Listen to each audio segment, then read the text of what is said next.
Welcome to my channel art by SH. ये जो painting की वीडियो है ये बेस करती है पिछली ही पेंटिंग की वीडियो को लेकर, जिसमें आपको ऑलरेडी बता चुकी हूँ कि कैसे स्कल्पटिंग डो बनानी है और कैसे आपने 3D इम्प्रेशन देना है एक ट्री को स्कल्पटिंग करने में, यानी कि उसको 3D इफ़ेक्ट देने के लिए उसके ट्रंक्स में, उसकी ब्रांचेस में और डिफरेंट पोर्शंस में। उसको बाद में ग्रास वगैरह भी बनाई गई थी और उसको पेंट भी किया गया। अब उसी को लेते हुए आगे हम शुरू कर रहे हैं कि ग्रास को कैसे पेंट करना है। ठीक है, चलें अब ग्रास को पेंट करना शुरू करते हैं। इसके लिए मैंने जो मेन कलर यूज़ किया है वो सैफ ग्रीन है और उसी के साथ उसके अंदर वेरिडियन भी यूज़ किया है। डार्क टोन्स के लिए इसमें वेरिडियन और ब्लैक और थोड़ा कहीं कहीं पर्पल यूज़ किया गया है, जिसे मैजेंटा भी कहते हैं।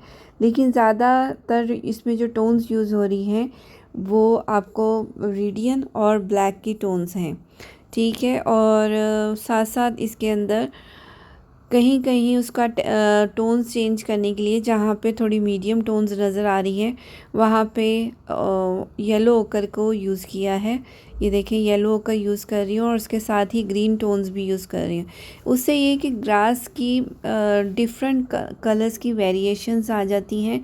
प्लस जहाँ पे लाइट का एरिया है वहाँ पे आपने लाइट ग्रीन यूज़ करना है, जिसमें आप थोड़ा सा येलो कलर की मिक्सिंग कर सकती हैं और साथ साथ ओकर कलर की भी। ठीक है, तो ये मीडियम टोन्स आ जाएंगी। लेकिन जहाँ पे बिल्कुल हाईलाइट है वहाँ पे आपने ज़्यादा फ्रेश कलर यूज़ करने हैं, जैसे कि वाइट कलर भी आप ऐड कर सकते हैं, लेकिन ओनली फॉर हाईलाइट एरिया।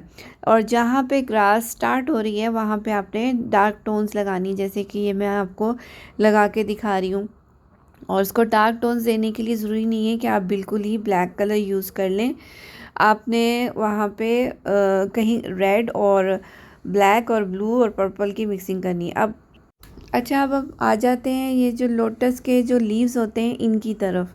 तो लोटस के लीव्स का इम्प्रेशन तो ऑलरेडी दे चुकी हूँ उससे स्कल्पटिंग डो की मदद से, तो उससे आपको आसान हो जाएगा कि कहाँ पे क्या करना है। अब आपने सिर्फ यहाँ पे कलर के स्प्लैशेस यूज़ करने हैं। थोड़ा सा रेड कलर यूज़ करें, सैप ग्रीन करें, उसके अंदर थोड़ा सा मिड येलो यूज़ कर लें। और जो फ्रंट का पार्ट है, यानी कि जो लीफ आपकी तरफ आ रहा है, वहाँ आपने लाइट और फ्रेश कलर्स यूज़ करने। और जैसे जैसे लीफ अब पीछे की तरफ जा रहा है वहाँ पे आपने उसको डल कर देना है।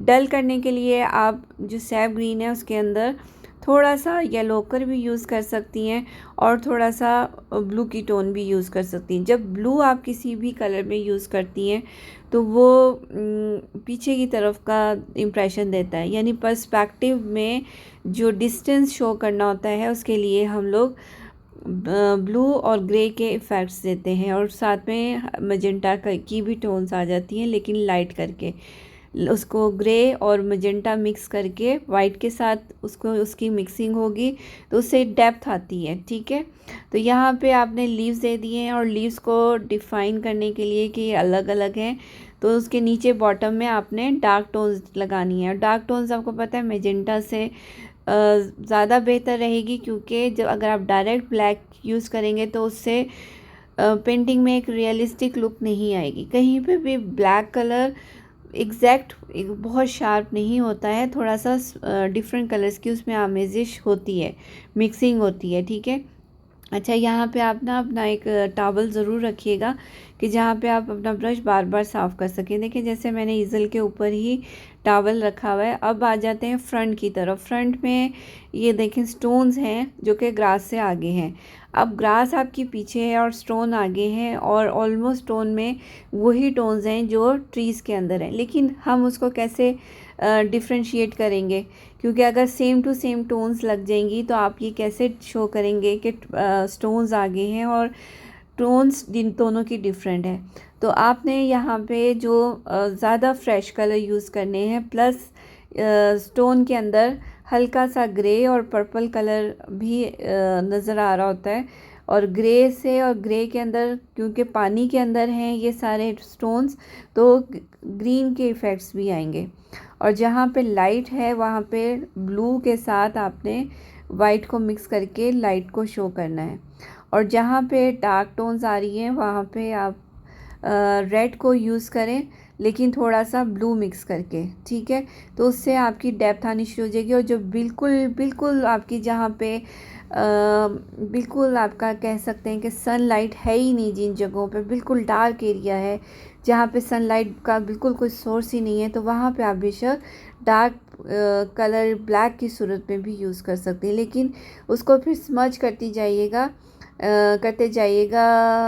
ब्लैक को ब्राउन के साथ, ठीक है। तो आप ये कर देखें, यहाँ पे मैं ऊपर की तरफ ब्लूइश ग्रे कलर यूज़ कर रही हूँ मीडियम टोन के लिए, क्योंकि स्टोन में ये सारे ही कलर्स होते हैं। तो ब्लूइश टोन्स जहाँ पे आपको लगे वाटर के रिफ्लेक्शंस हैं, और वहाँ पे जो है ब्लूइश ग्रे ऊपर की तरफ आ रहा है और नीचे की तरफ जाते जाते ग्रे की टोन जो है डार्क हो गई है। और जहाँ पे आपकी ग्रास का रिफ्लेक्शन आएगा स्टोन्स के ऊपर, तो वहाँ पे शेडोज़ आएंगे। तो वो शेडोज़ के लिए आप डार्क ब्राउन, अल्ट्रामरीन ब्लू और ये ब्लैक की टोन्स मिक्स करके आप लोग यूज़ कर सकते हैं, ठीक है। आप लोग इसको फिल करते जाएं आहिस्ता आहिस्ता, ग्रेजुअली आपका जो है इफ़ेक्ट्स आने शुरू हो जाएंगे। बस आपने ये जहन में रखना है कि सोर्स ऑफ लाइट क्या है, और जहाँ पे लाइट डायरेक्ट पड़ रही है वहाँ पे आपकी टोन्स फ्रेश कलर की होंगी, लाइट होंगी, और जहाँ बहुत ज़्यादा हाइलाइट्स हैं वहाँ पे वाइट के कलर्स यूज़ होंगे। तो आपने सबसे पहले ये डिसाइड कर लेना है और देख लेना है, ऑब्ज़र्व कर लेना है कि आपकी लाइट्स आ कहाँ से रही हैं। तो उन एरियाज़ को आप हाईलाइट करते जाइए। तो ग्रेजुअली आपकी जब पेंटिंग करेंगी और आपकी ऑब्ज़र्वेशन स्ट्रॉन्ग होती जाएगी, तो आपका 3D इफ़ेक्ट्स खुद ही आना शुरू हो जाएंगे थ्रू पेंटिंग। अब यहाँ पे आप लोग डार्क टोन्स, लाइट टोन्स सारे कुछ लगाते जा रहे हैं। और कलर पैलेट पे आपके कलर्स होने चाहिए, वो भी जो आप पहले यूज़ कर चुके हैं और वो भी जो आपने आगे यूज़ करने, क्योंकि आपने किसी भी एक एरिया में एकदम से डिफरेंट शेड्स नहीं लगा देने। पूरी कॉम्पोजिशन जो है वो मिक्स होके चलनी चाहिए। यानी कि अगर आप बैकग्राउंड में कोई कलर यूज़ कर रहे हैं तो उसका बैकग्राउंड में यूज़ कर रहे हैं तो उसका फोरग्राउंड में कहीं ना कहीं यूज़ होगा। अब देखें, पीछे हमने ओकर लगाया था, तो आगे यानी फोरग्राउंड में भी ये मिड येलो और ओकर की टोन्स यूज़ हो रही है। थोड़ा सा फिर ट्री के ऊपर ब्लेंडिंग कर लेते हैं ताकि ये रेलिवेंट हो जाए हमारे फोरग्राउंड के साथ। तो इसके अंदर फिर हाइलाइट्स दिए थोड़ा थोड़ा। जब हम पेंटिंग करते हैं तो पेंटिंग को पूरी को साथ लेके चलते हैं, ये नहीं करते कि एक ही एरिया कंप्लीट पेंट करके और फिर दूसरे की तरफ बढ़ें।